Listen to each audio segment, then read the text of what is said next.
Good afternoon, KELOLAND. Thank you for joining us this afternoon. We're still following these flurries and snow showers, mainly across eastern South Dakota, western Minnesota, moving to the east, slightly to the southeast. Anything that falls and hits the ground will remain light.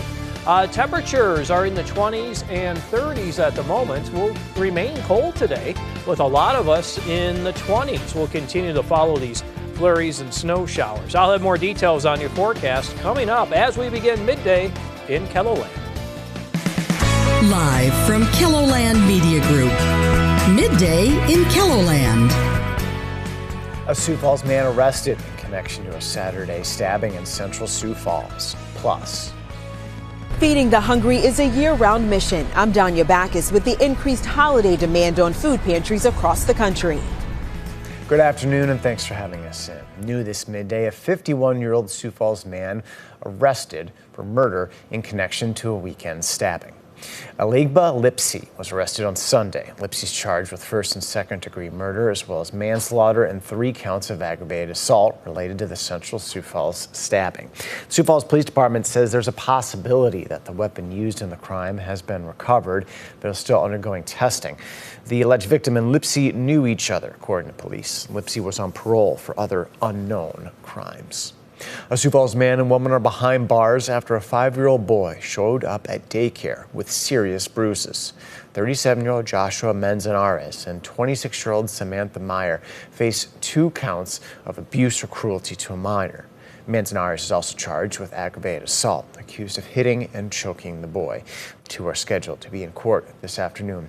KELOLAND's Carly Phillips is digging into the court documents. She will have a closer look at this story for us later today.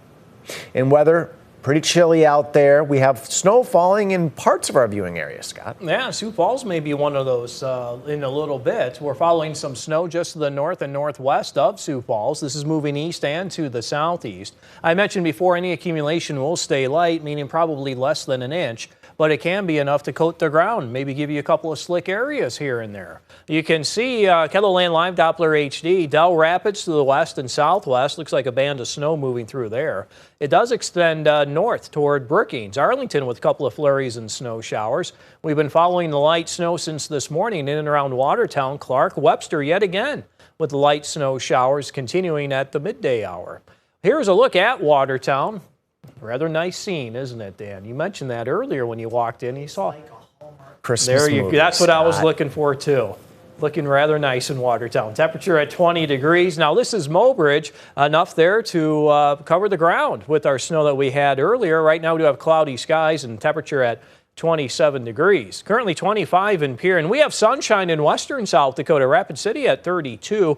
They'll have strong north winds today. Winds will not be as strong in eastern South Dakota. That's good news considering we do have the snow falling. So you see that strong north wind, Rapid City at 25. We're north in Sioux Falls at 7. As we take a look at the wind chill, we're in the single digits and teens, but these numbers will fall, especially as we get into Black Friday morning and continuing through the rest of the weekend. Temperatures for today in the 20s and 30s. As we do take a look at the forecast here going through this weekend, it will be cold. This is a look at Saturday and Sunday. Temperatures in the teens and 20s for afternoon highs. So we'll also have to watch maybe for flurries and light snow showers as we do go through this coming weekend. I'll have more details on your KELOLAND Live Doppler forecast coming up. All right, thank you, Scott. A high-flying, action-packed event set to make its return to the WH Lyon Fairgrounds in Sioux Falls. 250 truckloads of dirt have been transformed into a track for this weekend's Midwest Supercross racing. The 2-day event will feature hundreds of competitors, including amateurs and professionals, men, women, and children. We invite roughly 400 to 450 riders from around the Midwest to come out. We put up a track, bring in some stands, and we fill the stands with race enthusiasts. Best thing is support the local riders, I think, and keep this venue going. We've been doing it for a long time, and we want to keep going as long as we can. Midwest Supercross Racing is set for this Friday and Saturday inside the Expo building. There are qualifiers at 1:30 p.m. daily, followed by racing at 7. Admission is $15. We're going to hear from an 8-year-old who's competing this weekend later on KELOLAND News. Barnett Lewis Funeral Home is mourning the loss of Ellery Lewis. Lewis worked in the funeral business for 6 decades, and he took pride in doing everything he could to help families he served get through the loss of their loved ones. He was a very hard worker, still going to work every day up until the last month. And the work was getting harder and harder, but he was here every day. He enjoyed the families, he enjoyed working with people, and that's what he was here for, serving other people. In tonight's Eye on KLN, you will hear from 2 more of Lewis's children as they reflect on the legacy he left behind.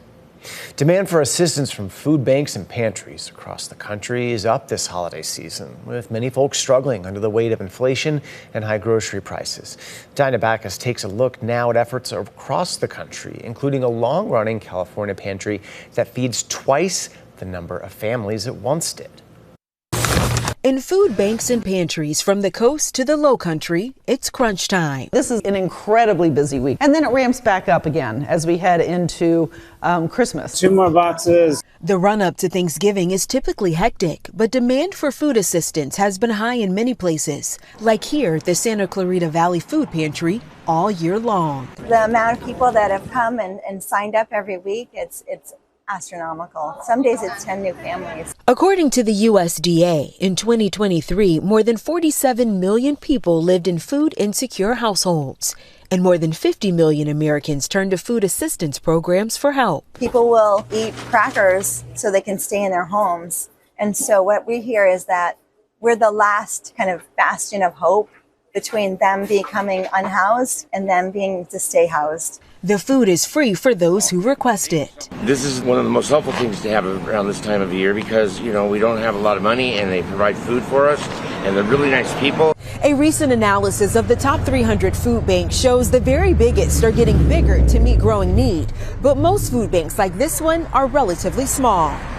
In one case, really small. You may have heard of a little library. Well, this is a little free food pantry in 26 locations across Louisiana. This project's a really simple way to give back, especially around the holidays. Whether it's grand gestures, we're able to give $5 million to our food shelves across the state of Minnesota. Or small acts of kindness. These bags will be given to the clients to put their food products in. It's helping make sure everyone can share in the feast. Danya Backus, CBS News, Santa Clarita, California. In October, Feeding South Dakota served more than 13,500 families. It's a 20% increase over the same time period last year. If you'd like to help out, you can check out feedingsouthdakota.com.